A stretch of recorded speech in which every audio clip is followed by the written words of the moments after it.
warahmatullahi wabarakatuh. Perkenalkan, nama saya Nadira Safa Utami.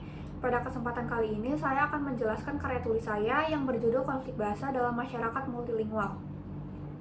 Kenapa saya memilih topik ini? Karena di dunia terdapat 7.111 bahasa, dan di Indonesia sendiri terdapat 742 bahasa daerah. Rakyat Indonesia dapat menguasai minimal 2 bahasa, yaitu bahasa ibu atau bahasa daerah dan bahasa nasional, yang menyebabkan adanya kedewibahasaan pada masyarakat Indonesia.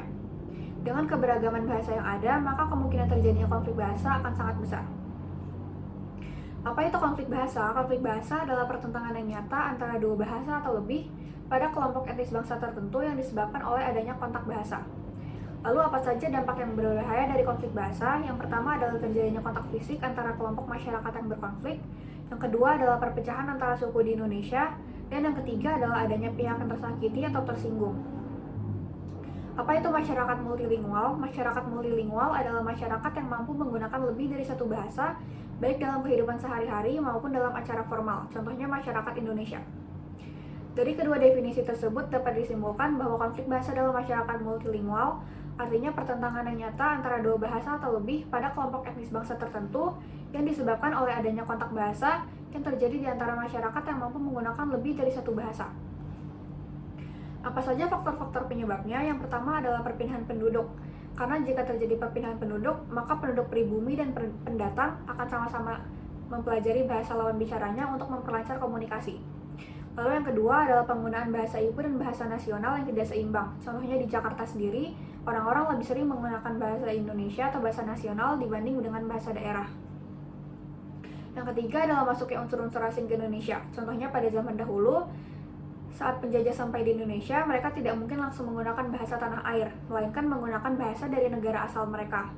Lalu kalau saat ini, contohnya adalah saat seseorang mendengarkan lagu yang memiliki lirik dengan bahasa asing, maka orang tersebut akan sedikit demi sedikit mempelajari bahasa pada lagu tersebut.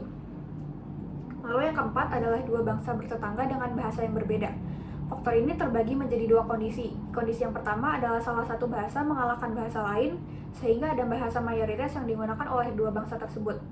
Lalu kondisi yang kedua adalah masing-masing bangsa saling mempertahankan bahasanya sendiri, sehingga tidak ada asimilasi bahasa atau percampuran bahasa, maupun adanya bahasa mayoritas. Yang kelima adalah terjadinya asimilasi bahasa atau percampuran bahasa, dan yang keenam adalah adanya keberagaman bahasa. Bagaimana cara kita mencegah konflik bahasa dalam masyarakat multilingual? Yang pertama adalah menerima perbedaan bahasa yang ada. Yang kedua adalah adanya bahasa pemersatu yang bisa digunakan seluruh penutur bahasa dalam komunikasi nasional atau bahasa nasional. Yang ketiga adalah menggunakan bahasa sesuai dengan fungsinya. Misalnya, jika berkunjung ke kampung halaman menggunakan bahasa daerah, jika berbicara dengan lawan bicara dari daerah lain menggunakan bahasa nasional, dan jika berbicara dengan lawan bicara dari negara lain menggunakan bahasa internasional. Lalu yang keempat adalah berkomunikasi dengan santun, baik dalam gaya bicara maupun gaya bahasa, sehingga tidak ada pihak yang tersinggung. Lalu gimana kalau misalkan konflik bahasa itu sudah terlanjur terjadi, bagaimana cara kita menghadapi dan mengatasinya? Yang pertama adalah masyarakat harus saling memaafkan dan menerima adanya perbedaan bahasa. Yang kedua, jika konflik bahasa tersebut tidak bisa diselesaikan oleh masyarakat itu sendiri, maka pemerintah harus bisa berperan sebagai mediator atau pihak ketiga. Yang ketiga adalah memberi pengertian atau penjelasan kepada pihak yang berkonflik sehingga tidak ada lagi kesalahpahaman.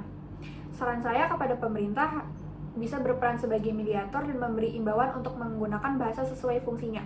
Kepada lembaga pendidikan, sebaiknya bisa memberikan pelajaran bahasa Indonesia yang baik dan benar sehingga bisa digunakan dalam skala nasional sebagaimana fungsinya. Lalu kepada masyarakat, kita harus bisa menggunakan bahasa sesuai dengan fungsinya. Sekian penjelasan dari saya. Terima kasih. Wassalamualaikum warahmatullahi wabarakatuh.